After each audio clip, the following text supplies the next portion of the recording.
All right, the last part of shape when we're looking at a numerical distribution is we want to look for extreme values.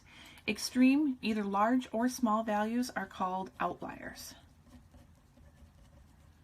This is going to be a term that does show up in later chapters as well. Outliers are data values that do not fit the pattern of the rest of the data. They are not precisely defined and are somewhat subject to opinion.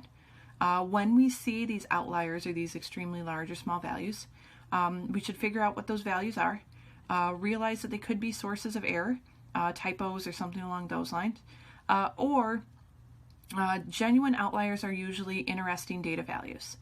So in this case, we don't know what we're talking about as far as what we're measuring the weight, but we notice that most of the weights here are probably between about 100 and almost 400 pounds, and then we have one little spot over here, right? So that could be the result of a typo. Maybe it should be 120 instead of 1,200. Maybe it presents some sort of unique scenario that we are looking at for a data set. So if we do run into outliers when we're looking at the shape of our data, pay careful consideration to them and try to kind of figure out, can we explain why these values are the way that they are?